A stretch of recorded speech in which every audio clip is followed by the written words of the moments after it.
Hello friends, welcome to my channel calibrating life's with Vinita. क्या आप भी किसी के द्वारा कहे गए अपशब्दों को सालों बाद भी भूल नहीं पाते हैं, या फिर किसी अपने के गुजर जाने का दर्द आज भी आपको सोने नहीं देता है, या फिर खुद के द्वारा की गई कोई गलती, कोई भूल का पश्चाताप रह रह कर आपको याद आता है, या फिर किसी के प्रति मन में इतना गुस्सा भरा पड़ा है कि ऐसा लगता है कि आप घुट घुट कर जी रहे हैं। अगर आपके साथ भी ऐसा होता है तो विश्वास करिए, आप इमोशनली स्टक कर गए हैं और जीवन में आगे नहीं बढ़ पा रहे हैं। अतीत की यादों को पकड़ कर बैठना, उन्हीं यादों में जकड़े रहना, ये हमारे लिए बिल्कुल भी अच्छा नहीं है। और यकीन मानिए, ईश्वर हमें कितने भी जीने के मौके दे, हम खुलकर जी नहीं पाते हैं।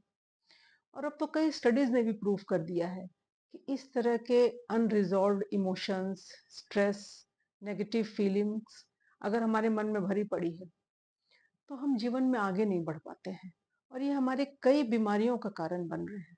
खास करके शरीर में होने वाले कई तरह के दर्द और स्किन डिजीजेस का बहुत बड़ा कारण हमारे मन में भरे हुए ये नेगेटिव इमोशंस ही हैं। ये सच है कि अतीत से हमारी पहचान जुड़ी है और हमारे जीवन का बहुत बड़ा हिस्सा हमारा अतीत है। लेकिन फिर भी अगर हमारे पास्ट में इस तरह के दर्द भरे एक्सपीरियंसेस भरे पड़े हैं तो इन्हें निकाल बाहर फेंकना ही एकमात्र समाधान है। और इसलिए फ्रेंड्स, हमें लेट गो करने आना चाहिए। और लेटिंग गो एक पावरफुल प्रोसेस है जिसमें हम इस तरह की नेगेटिव फीलिंग्स को, इस तरह की भावनाओं को अपने मन और शरीर से बाहर निकाल देते हैं। देखा जाए तो ये सेल्फ लव का ही एक तरीका है। हमें खुद से ये बोलना होता है कि अब मैं इन इमोशंस को और कैरी नहीं कर सकता हूँ और मुझे इससे बाहर आना है। मुझे इससे आज़ादी चाहिए और अब मैं खुलकर जीना चाहता हूँ। आइए इसी से संबंधित एक छोटी सी कहानी मैं आपको सुनाती हूँ। एक लड़की है जिसका नाम लीना है, और वो अपने घर के विंडो पर चाय का कप लेकर बैठी है और बाहर गार्डन की तरफ देख रही है, जहाँ उसके पिता हमेशा पौधों को पानी दिया करते थे। वैसे तो उसके पिता को गुजरे 2 साल हो गए हैं, लेकिन उसे ऐसा लगता है जैसे ये कल ही की बात है। वो अंदर ही अंदर बहुत दुखी है और उसकी आंखों में आंसू है। वो अपने पिता को इतना याद करती है कि उसे लगता है कि काश उसे और समय मिलता अपने पिता के साथ समय बिताने का, उनकी सेवा करने का। वो घुट घुट कर जी रही है और उसने अपने सारे पसंदीदा काम करने छोड़ दिए हैं। ना वो हंसती है, ना वो घर से बाहर जाती है, ना वो पेंटिंग करती है। इसी तरह समय बीतता जाता है। एक दिन की बात है, वो अपने घर में अपने पिता की अलमारी ठीक कर रही थी, तो उसे एक लेटर मिलता है जो उसके पिता ने मरने के ठीक पहले लीना के लिए लिखा था। वो भारी मन से उस लेटर को खोलकर पढ़ने लगती है, जिसमें लिखा था कि मेरी प्यारी लीना, मुझे पता है कि तुम एक बहुत स्ट्रांग लड़की हो और मेरे जाने के बाद भी जीवन को उसी तरह से जियोगी जैसे तुम पहले जीती थी। हमेशा खुश रहोगी और अपने सारे पसंद के वो काम करोगी, जैसे पेंटिंग करना, घूमना, सजना संवरना, खेलना, हंसना। तो मुझे बहुत खुशी होगी। और तुम मुझे हमेशा एक रोशनी की तरह याद करना, जो तुम्हारा मार्ग हमेशा रोशन करेगा। मुझे एक छाया की तरह याद मत करना। लेटर पढ़ते पढ़ते लीना की आंखों में आंसू आ जाते हैं और वो सोच में पड़ जाती है। इसी तरह कुछ दिन बीत जाते हैं। फिर वही लीना एक दिन फिर चाय का कप लेकर उसी खिड़की पर बैठी है और बाहर गार्डन की तरफ देख रही है। लेकिन अब लीना अंदर से बदल गई है। उसमें नया जीवन जीने की चमक आ गई है। वो खुश है और वो सब कुछ करना चाहती है जो वो पहले करना चाहती थी, क्योंकि उसने लेट गो कर दिया है और वो उन इमोशन से बाहर आ गई है और उसने फिर से नई जिंदगी शुरू कर दी है। फ्रेंड्स, वास्तव में भावनाओं से बाहर निकल जाना, उन्हें छोड़ देना, लेट गो करना एक कला है और ये हमें आना चाहिए। इन भावनाओं में हमने खुद को खुद ही कैद करके रखा है, इसलिए बाहर आने का उपाय भी हमें ही ढूंढना होगा। और इस कैद से बाहर आने की दो ही चाबी है।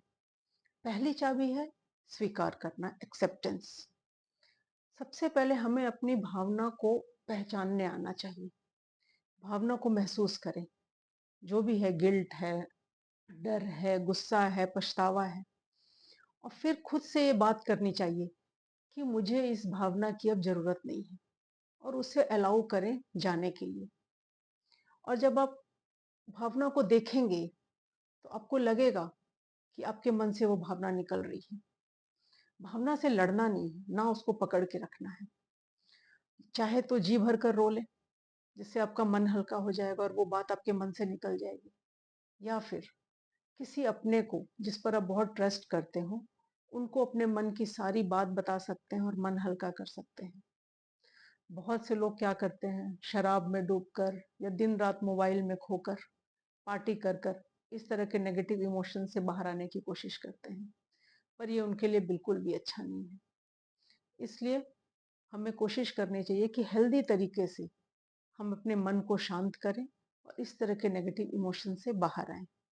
और दूसरा तरीका है माफ करना।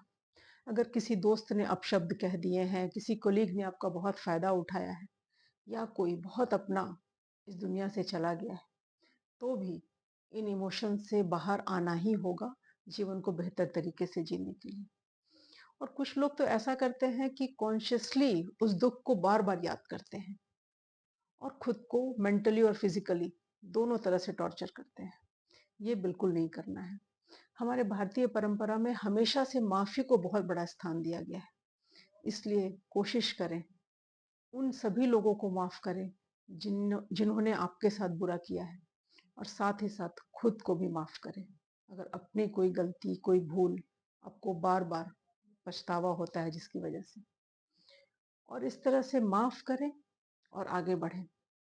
खुद को मेंटली और फिजिकली दोनों स्तर पर हील करने के लिए माफी एक बहुत बड़ा उपाय है। इस तरह से लेटिंग गो आपको सिखाता है कि कैसे इमोशनल बैगेज को उतार कर जीवन में आगे बढ़ना है। और इसका फायदा क्या होता है, आप अंदर से एक सुकून और शांति का अनुभव करते हैं। जब आप पास्ट की घटनाओं से बाहर आकर जीवन में आगे की तरफ देखते हैं, तो आपको नई अपॉर्चुनिटीज नजर आती हैं, आप नए गोल सेट करते हैं, आपका कॉन्फिडेंस बढ़ता है, आप में एनर्जी ज्यादा रहती है और आप मेंटली और फिजिकली दोनों लेवल पर बेहतर महसूस करते हैं। फ्रेंड्स, आज की चर्चा में हमने जाना कि किस तरह से लेट गो करना हमारे पूरे जीवन को बदल देता है। Okay friends, thank you, bye. मिलती हूँ अगले वीडियो में किसी नए टॉपिक के साथ।